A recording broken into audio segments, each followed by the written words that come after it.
8-10 পদের রান্না করেছিলাম সেদিন।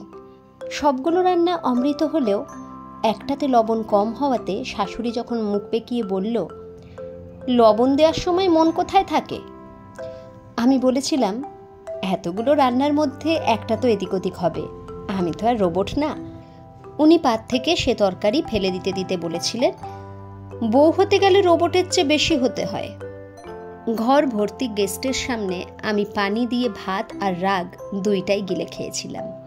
সবাই চুপ ছিল, কেউ কোনো উত্তর দেয়নি আমার হয়ে। রাতের বেলা শুধু সে তরকারির লবণ ঠিক রেখে অন্য সব তরকারির লবণ বাড়িয়ে দিয়েছিলাম। সবাই বুঝে আমার দিকে এমনভাবে তাকিয়েছিল যেন আমি একটা আতঙ্ক। আমি নির্বিকারে যে তরকারির জন্য সকালে কথা শোনানো হয়েছিল সেটা দিয়ে খেয়ে নিলাম। পরে সবাই বলেছিল, সকালে সব ভালোই ছিল, শুধু শুধু রাগালে মেয়েটাকে, কষ্ট করে রান্না করেছিল। কিন্তু সকালে কেউ আমার হয়ে একটা কথা বলেনি। এরপর থেকে কেউ আমাকে এইভাবে বলার সাহস পেত না। এমন না যে আমি সমালোচনা শুনতে ভয় পাই, ব্যাপারটা হলো মূল্যায়নের। আমি যে এত কষ্ট করে এত রান্না করেছি সেটার মূল্যায়ন তারা করেনি। 9টা রান্নার গুণ যখন একটাকে ছাপিয়ে যায়নি, সেখানে আমার মূল্যায়ন হয়নি, আমার কষ্টের মূল্যায়ন হয়নি। পরবর্তীতে এইরকম কিছু বলার আগে তারা ভেবেছে এবং ভাববে। প্রতিদিন বিকালে নানা রকম নাস্তা বানাই আমি।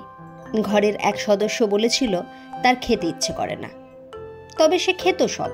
তার যে ইচ্ছে করে না তা সে বাড়িয়ে চড়িয়ে বলতো।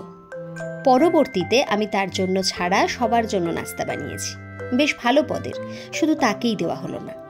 একগাল হেসে বলেছিলাম, ভালো লাগে না যখন কষ্ট করে কেন খাবেন রোজ? আপনারও কষ্ট কমলো, আমারও। সে এমন দৃষ্টিতে তাকিয়েছিল যেন কোনো শব্দই খুঁজে পাচ্ছে না তার বিরক্তি প্রকাশ করার জন্য। এমন না যে আমি তাকে অপছন্দ করি বা খাওয়াতে চাই না, কিন্তু সে আমার যত্নটা দেখতো না। আমি রোজ নাস্তা বানাচ্ছি যত্ন করে, নানা বাহারি সাজে, সেটার মূল্য দিত না। আমার মূল্যায়ন সে করেনি। তাই আমি তাকে বুঝিয়েছি, কেউ যখন আপনার জন্য করছে তার মূল্যায়ন অবশ্যই দরকার।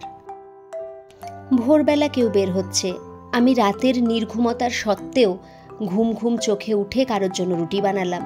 সে দেখলো আমি বানাচ্ছি, নিষেধ করলো না। সময় সুযোগ থাকা সত্ত্বেও সে না খেয়ে চলে গেল। এর পরের বার থেকে আমি ঘুম থেকেই উঠিনি, যতই আমাকে ডাকা হোক। এমন না যে আমি উঠতে পারবো না কারোর জন্য, কিন্তু তার জন্য আমার উঠাটা তাকে মূল্যায়ন করতে হবে। আমার স্বামীর জন্য রাত অবধি ভাত নিয়ে বসে থাকার পর সে যখন আমি রান্নাঘর থেকে আসার আগেই খাওয়া শুরু করে দিত, আমি খেয়েছি কিনা দেখতও না, পরের বার থেকে আমি আগেই ভালো পিসটা দিয়ে খেয়ে বসে থাকতাম। এমন না আমার অপেক্ষা করতে খারাপ লাগে, কিন্তু যে আমার অপেক্ষার মূল্যায়ন করবে না তার জন্য আমি কেন বসে থাকব? তার হাজার দোষ থাকা সত্ত্বেও সে যখন আত্মীয় স্বজনের সামনে আমার ছোট্ট ভুলে অট্টহাসিতে ফেটে পড়েছে, আমি তার হাজারখানেক দোষ রসিয়ে রসিয়ে শুনিয়েছি সবাইকে। এমন না যে আমি প্রতিশোধপ্রবণ, কিন্তু তাকে বুঝিয়েছি প্রিয় মানুষটার সম্মান রাখা নিজেরই দায়িত্ব। আমাকেও মূল্যায়ন করতে হবে। সে আমার একটা দোষ জানলে আমি তার হাজারটা জানি। আমি যখন কাউকে বলছি না, সে কেন তা নিয়ে অন্যদের সাথে হাসাহাসি করবে? এক আত্মীয়ের জন্য স্বেচ্ছায় নিজেকে ছোট করেছিলাম, কিন্তু সে আড়ালেও আমাকে একটা ধন্যবাদ দেয়নি। এরপর থেকে আমি তার হাজার ডাকেও ফিরে তাকাইনি, কারণ সে আমার সম্মানের মূল্যায়ন করেনি।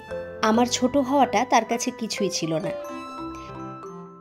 যে বন্ধুটার মন খারাপে আমি রাত জেগেছিলাম, কিন্তু ব্যস্ততার অজুহাতে যখন সে আমার মেসেজ সিন করে ফেলে রেখেছিল, যখন আমার কাউকে দরকার ছিল, আমি আবার তার মন খারাপের রাতে অনলাইন থেকেও কল রিসিভ করিনি, কারণ সে আমাকে ব্যবহার করেছে, মূল্যায়ন না। ঘরে হোক বা বাইরে যে কোনো কাজে মূল্যায়ন দরকার, সেটা সংসার হোক বা কর্মক্ষেত্র। আপনি যখন অফিসের নির্দিষ্ট কাজের বাইরে অন্য কাজ করবেন যার জন্য আর্থিক মূল্য দেওয়া হবে না, তখন আপনার মূল্যায়ন দরকার। ঘরে সবাইকে খুশি আপনি করতে পারবেন না, কিন্তু যখন আপনি চেষ্টা করছেন তখন থেকেই যদি আপনার মূল্যায়ন না হয়, মনে রাখবেন আপনার মূল্যায়ন কখনো হবে না, কোনো দিনেই না। সংসার এমন একটা জায়গা যেখানে অন্যদের জন্য যখন করবেন তখন চাহিদা প্রত্যাশা শুধু বাড়বেই, কখনো কমবে না। আপনি সব ঠিকঠাক করতে করতে সবাই এমন ভাব করবে যেন আপনি মানুষই নন, হয় ঈশ্বর নয় কোনো যন্ত্র। কিন্তু ঈশ্বরের মূল্যও আপনাকে দেওয়া হবে না। অকথ্য ভাষা বলতে 2 বার ভাববে না। সত্যি ভাববে না, বিশ্বাস করুন। তাই নিজেকে অতটা বিলিয়ে দেবেন না প্লিজ, যেখানে সবাই মারিয়ে যাবে আর একটা শব্দও করবেন না। এতে যদি আপনি ঝগড়াটে বা বেয়াদব আখ্যা পান, মেনে নেবেন। বিশ্বাস করুন, অনেক ফ্রেশ মাইন্ডে থাকবেন। এইসব মানসিক যন্ত্রণা থেকে দূরে থাকবেন। বেশি করে কথা শোনার চাইতে কম করে দেখবেন, বেশি সুনাম পাবেন যদি মূল্যায়নটা দাঁড় করাতে পারেন। অনেক পরিবারে দেখবেন কিছু মানুষকে যা ইচ্ছে শোনানো যায়, কারণ তারা আবার ঠিক তাদের দায়িত্ব ঠিকঠাক পালন করে। আবার কিছু মানুষকে অন্যরা ভয় পায়, কারণ তার মুখে কিছু আটকায় না, বললে রাগ করে ফেলে। ভুলেও কিছু বলে ফেললে রেস থাকে অনেক দিন। এরা কিন্তু কম পরিশ্রমে বেশি সুনাম পায়। মূল্যায়ন চাওয়া মানে আপনাকে ঝামেলা করতে হবে এমন না। স্রেফ নিজেও যে একটা আলাদা মানুষ, ভুল হবে, দোষ থাকবে, আবার ভালোও হবে, সেটা বুঝাবেন হেসে, সরে গিয়ে, চুপ থেকে, কিংবা আমার মতো লবণ ঢেলে দিয়ে। কারণ মূল্যায়ন ব্যাপারটা কেউ এসে এইটা আপনাকে হাতে ধরিয়ে দিয়ে যাবে না।